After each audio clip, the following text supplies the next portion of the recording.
My name is Ciarra Covin, and I'm from Philadelphia. I'm a member of the CAB for the WHAT Project, and it's such an honor to get a chance to interview you. And if you would like to take this moment to introduce yourself, I appreciate it. Sure. Thank you, Cece. Hello, everyone. I am Dr. Celeste Watkins-Hayes. I am a sociologist and scholar of African American studies and public policy as well. I'm currently on the faculty of Northwestern University, but I am heading to the University of Michigan September 1. And I've been involved in HIV research for over 15 years, documenting the experiences of women living with HIV and the larger HIV safety net. Wow, 15 years, that's a long time. So, what made you want to become a sociologist, and what was that like for you as a Black woman? Yeah, that's a great question. So I went to Spelman College in Atlanta.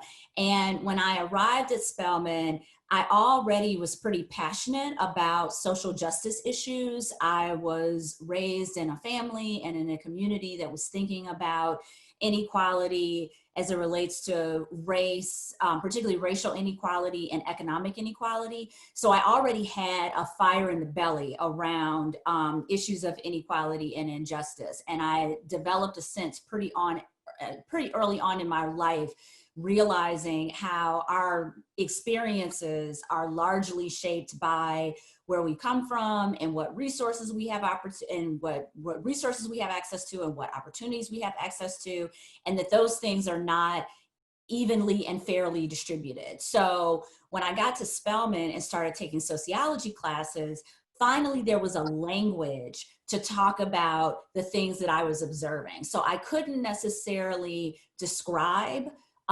exactly what I saw happening and why I knew it was wrong, but I knew that it was wrong. And sociology provided the language to be able to talk about issues of inequality. It provided the framework. It provided the theoretical understanding of things. And it put me in community with other sociologists who were thinking about the same sets of issues. So for me, it became clear that this would be such a good field to go into in terms of being able to develop and understand my understanding of why the world operates the way that it does. Yes, and I've been living with HIV for 12 years. And I believe that's why your presentation, it resonated so much, because it was what I didn't have the words to say. I live in this, I see this, but what on a scholarly level, what's going on there? And I was like, yes, this was me the whole time at your presentation. And I contracted HIV when I was living in the South. And when we got to the part of, I'm like, yes, because in school they only taught sex ed, good touch, bad touch, these are herpes pictures, this is what it looks like. But HIV was never on my radar. And for you to put that into words, I was like, yes. And so I could definitely sense all of what you just said. So what would you say to any other young Black woman that is thinking about becoming a sociologist? You have any advice? Yeah, and the cool thing is, the great thing about sociology is that you don't necessarily have to have a PhD in sociology to consume and read sociological literature, to be able to use the ideas and frameworks, to be able to operationalize them and teach them and use the information. So for some of us, the route is going to be a more traditional route where we're going to, go to college, go to graduate school, get a PhD, become a professor. But the beauty of sociology as a discipline is that we can all be sociologists, because really it is just having a framework and a willingness to understand the social world and a hunger to understand the social world. So we can all do readings, we can participate in discussions, we can teach, we can be in conversation with people. And, one of the best examples for my talk of the way that a scholarly term moves in between these two worlds is a term like intersectionality. So Kimberly Crenshaw, who coined the term, is a legal scholar and deals with all these very complicated theoretical frameworks and the law. And I have no intention to go to law school, but her term intersectionality resonated with me. And what we've seen with that term is how it's now moving in activist circles, how it's moving in scholarly circles, how it's moving in public policy conversations. And part of it is because of the history of intersectionality. You know, Crenshaw was talking about something that she noticed among Black women activists in terms of their ability to talk about race and class and gender all at the same time. So the activist roots were kind of baked into the cake in the term, but that term travels all over the place and we all become better thinkers being able to use it. So the first thing that I would say for people who are interested in developing their depth of knowledge and understanding in, you know, legal studies or sociology is, you know, really start to pay attention to the writers who you think are perfectly capturing what it is that you care about. And now there's so much great work out there, not just by sociologists, but historians and, you know, religious scholars and all kinds of folks, from Kimberly Crenshaw, Eddie Glaude, Melissa Harris Perry. I mean, you know, there's all kinds of folks working who are writing in accessible ways so that all of us can be scholars, all of us can be sociologists, all of us can have access to this knowledge, all of us can be historians, and use that in whatever form our work takes, whether it's political activism, whether it's, you know, working as a service provider somewhere. You know, the tools are now out there. And the beauty of technology is that so many people who operate in the academic world have Twitter accounts and, you know, are doing talks that can be shown on YouTube. So our ideas are more widely available than probably they've ever been. And with that, it means that all of us can develop that knowledge. Yes, and I'm so grateful for people like you. So you talked about it a little bit at AIDS 2020, but you wrote a book. And I'm interested to know, like, what made you focus your research, like, with Black women? Like, why Black women? Yeah, that's a great question. So certainly being at Spelman, it really put at the center my experience as a woman and really understanding how gender shapes our experiences. And then when I got to graduate school, I was doing this study. I was a research assistant. So basically a faculty member had hired me to do some interviews with women. And these were low-income women, low-income Black women. And I was trying to understand, you know, how they were making ends meet in terms of their economic, what we call economic survival strategies. But it's really about trying to understand how people make ends meet, because the idea is that if we can understand that, we can better inform public policy. So one of the women that I talked to happened to be living with HIV.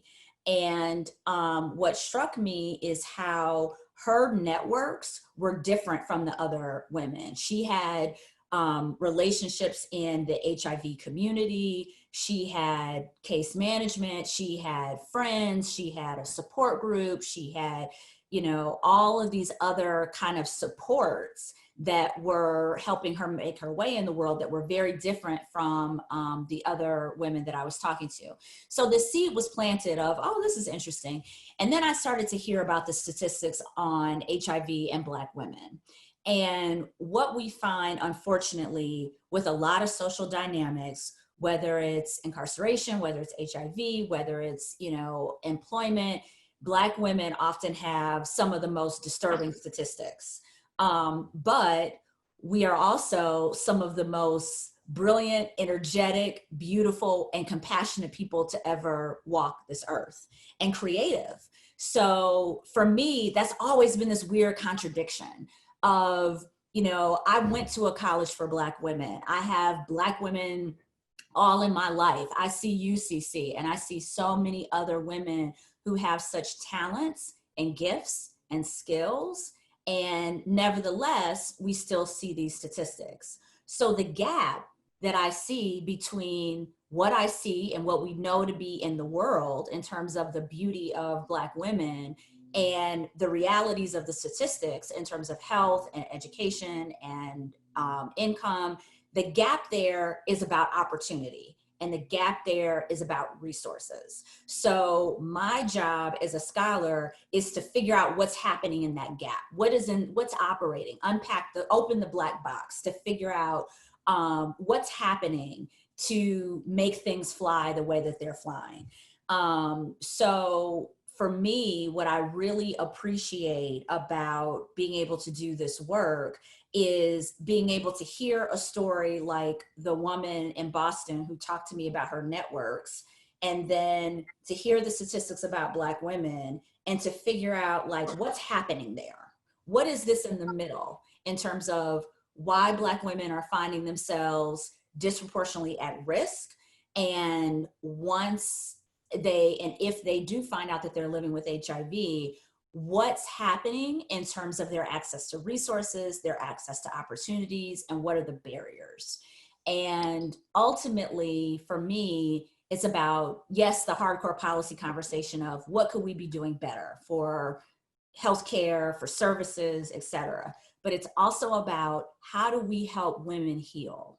Because for people to have this much in terms of beauty and creativity and passion and brilliance, and to see it continually pushed and squelched, that's traumatic for people.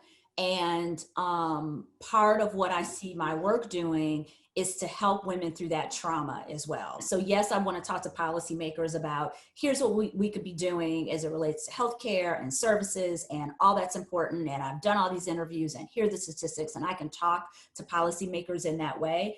But what I really see myself doing is telling Black women what I've heard and giving their stories back to them, and doing it in a way that is empowering, enriching, healing, and helps women to hear their stories and to realize how much they've overcome and how much they still have to offer the world when they're given the opportunity to do so. So one of the things that I'm hoping that my work is doing is inspiring in addition to informing.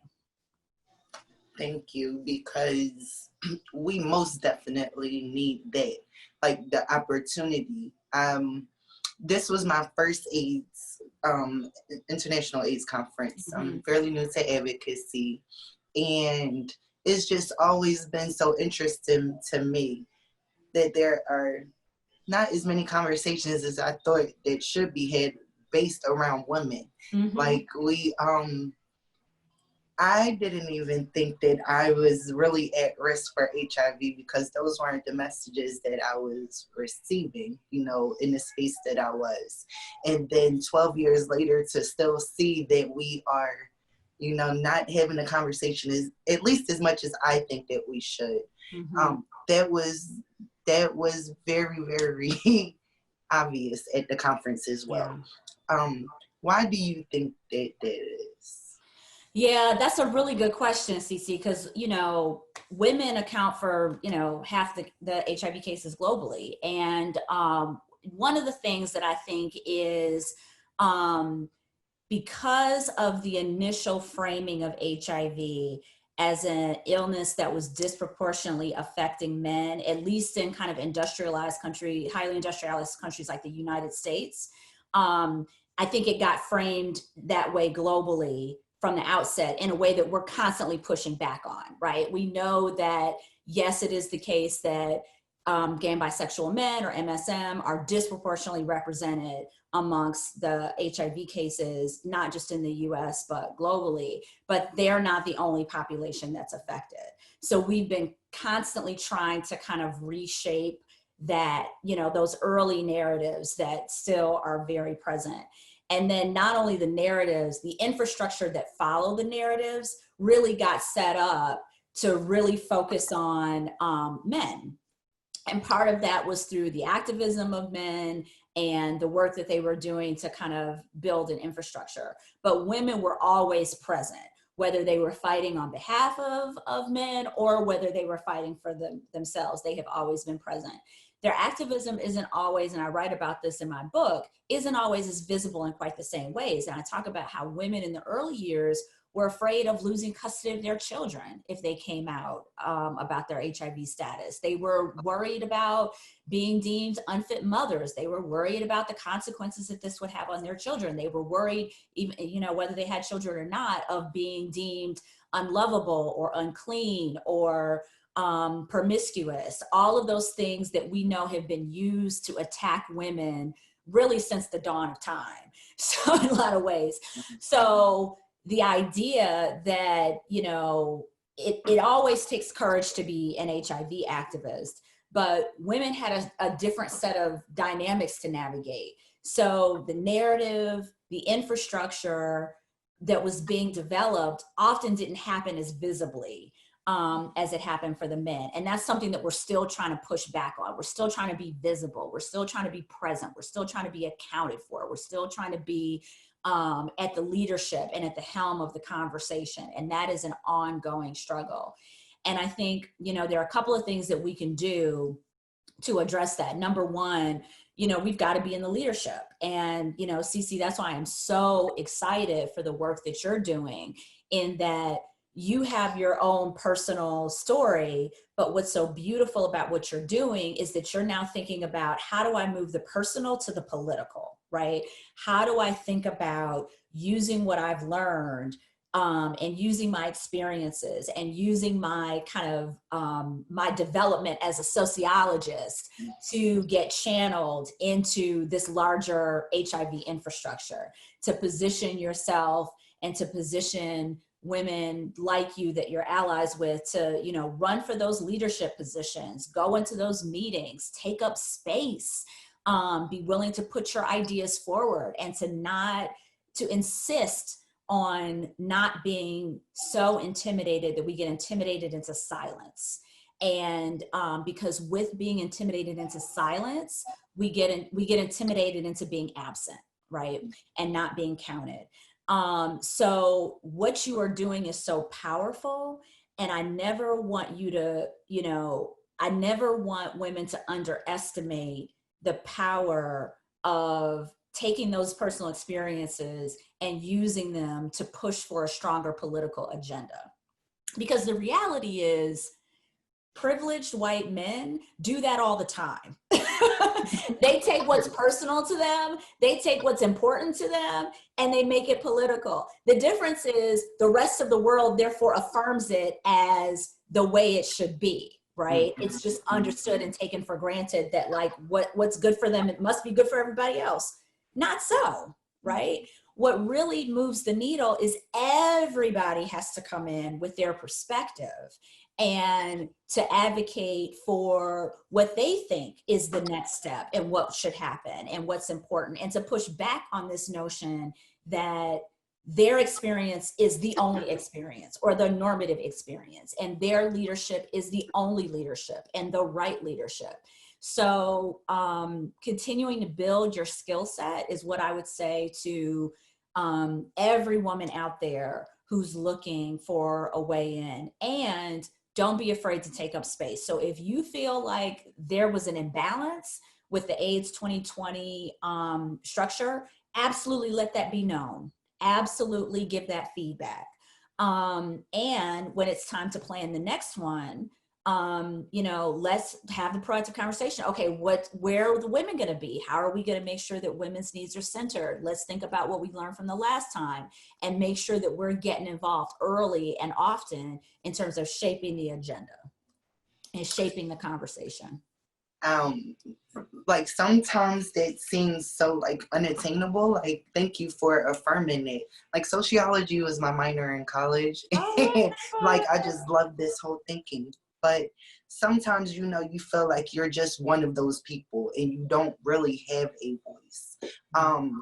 So being that we do have some women researchers out there who, you know, are doing the work for us, and I'm so grateful for all of them. Do you think that having women in the field, do you think that kind of helps shape, you know, what we're actually researching. Definitely. I definitely think it makes an impact. And I also think that what we're able to do is open up doors for each other. And, you know, one of the things that I think is so great about the Well Project is that the Well Project is always thinking about how do we open up doors for other women. And you hear that in the conversation. So, you know, I'll give you an example. So the amazing, fantastic Gina Brown, who all of us know and love, social worker in Louisiana. We're working on a project together, and, you know, we're trying to think about speakers. And of course, she's an amazing speaker, so her name comes up.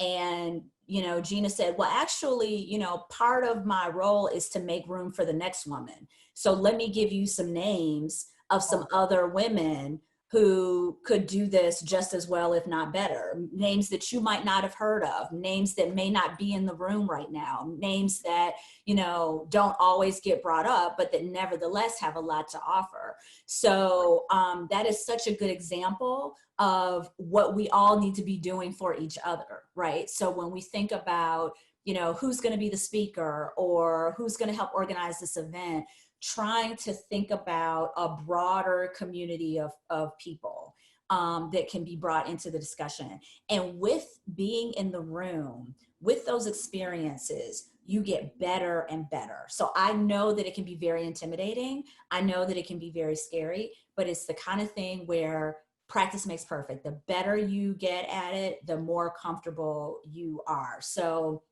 you know, when I'm doing a speaking event and, you know, something that may feel very, very intimidating, because I've done it so many times and forced myself to, like, okay, just walk through the discomfort and get this done because this is important. The stronger you get at doing it, and you build your skill set and you observe things and you learn things and you say, okay, this time I want to do it differently than last time. And I learned something and I didn't have a great experience. So I'm going to take something from that as opposed to giving up. So all of that is part of the process. And I think the biggest difference often is men, and specifically white men, never feel any shame about going back and trying again. Even if they mess up, even if they stumble, even if they don't feel comfortable, because the entire society is organized around being patient with them and allowing them to keep trying things out until they, you know, until they're able to do what they want to do. Unfortunately, society often doesn't give us that much leeway, but we have to take it and we have to demand it. And I think that, you know, getting comfortable with, I'm going to walk through the fire and use this as a learning experience, just like they do. Because I'm trying to build my skills too, I think is a space that we have to claim. Yes. You're watching that happen right now. Yes. Okay. And you're doing amazing, Thank you. So this is my last question for you. So what is the number one thing you think we need to do to address the disproportionate effect of HIV among Black women? I think the key is resources and opportunities. I think that's what it boils down to. I think that when I think about all of the women that I've talked to, what I see is potential squashed, often at very young ages, through traumatic experiences. And the resources not being there to help them heal, and the opportunities not being there for them to grow up in a more protective and protected environment. So I think that part of what we need to do is to think about, how do we make sure that women and girls have the resources and the opportunities to be able to move through the world safely and in a way that where they are protected and have physical, emotional, spiritual, and economic safety. I think that is the absolute key. And yes, resources down the road matter in terms of access to healthcare, access to, you know, we focus on access to prevention, access to treatment. But what I think is the most important thing we need to do is to think about how do we make sure that our physical, spiritual, social, and economic lives are protected through resources and opportunities so that we can thrive in the way that we were put on this earth to thrive. I agree. This is just something a little extra, but in, you know, talking to so many other women who HIV may not even be, you know, what they're dealing with, but just so much of our trauma that we experienced in our childhood, it like parallel, like, yo, you too, and we just were talking about it. And in speaking, I am one of those privileged ones, and it's a shame that I have to feel that way, but I get to go to therapy and I get to unpack all of this stuff in therapy. And realizing that HIV was really like a symptom. It was like all this other stuff up underneath of what happened, but HIV is one of the things that you can just see. And if some of those things had been addressed earlier in my life, I may not be speaking from this standpoint right now. So thank you once again for being able to put that into the words that I may not be able to grab. Yeah. Oh, you are so welcome. Yeah. And it goes back to that woman I interviewed in Boston where I realized like, oh, what she's getting is a support system. That's what's different from the other women I'm talking to. She's got this support system within the HIV community. And then, you know, my whole book kind of unpacks what is that support system and what is it doing? Because what is the name of your book? I'm sorry. Oh, let me share. It's called Remaking a Life: How Women Living with HIV Confront Inequality. And it documents women's stories from what I call dying from to living with to thriving despite HIV. But we also know, just as you said, Cece, it's dying from to living with to thriving despite a whole host of issues, HIV just being one of them. And I call them injuries of inequality. And basically the book follows a group of women along their journey and their process of, you know, moving from dying from to living with to thriving despite. So you hear about the trauma, but you also hear about how did they get to a place where they could be leaders in their community and HIV activists and, you know, have wonderful relationships, intimate relationships with their families.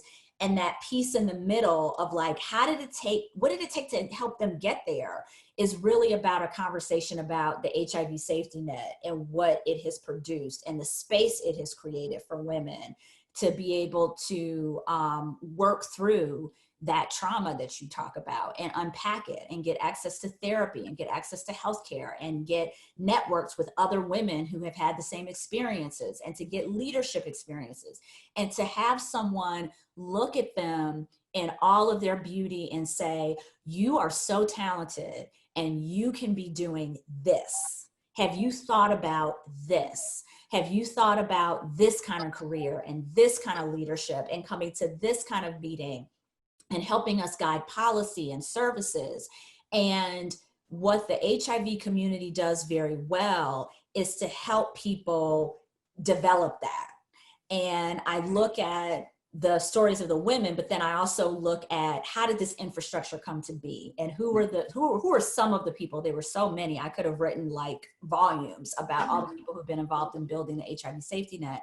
But what were some of the really interesting moments where this infrastructure, this support system, this community got built? So that's what the book is about. And the opening line of the book is very provocative, and it's deliberately so. And it's from a woman named Dawn who said to me, if it weren't for HIV, I'd probably be dead. And for all of the stigma of HIV, it's a jarring statement. Like, what did you say? What do you think of that statement, Cece? If it weren't for HIV, I'd probably be dead. That was literally my thought as we were speaking about the HIV safety net. Like, I think sometimes I don't have to worry about my medical care, and it makes me like want to put tears in my eyes because they take care of me. Like I don't have to, if it's not like regular medical that I qualify for, my state has it to where there are programs in place that I don't have to worry about if I would get my medicine or not. That hasn't always been my story because I've lived in other places where they didn't take care of us so much, but there are so many resources. Like I have the case manager, they help me, with supplies for my son around school time. Like I know that I can always call somebody and get help in any facet of my life, and that's only because of my HIV status. And I've been positive so like all of my adulthood, so I don't know, I can't even picture a life without having those resources in place. And yes, that's only for HIV. Yeah. I get So, it's just, so it's this interesting puzzle. So one of the things that the book looks at is, why does it take an HIV diagnosis to get access to that level of support? Like, why can't we have that for everybody? So really what I'm trying to do is use the HIV example as a model of, this is what could be happening in other realms, because look how impactful it is. Look how much of a difference it makes.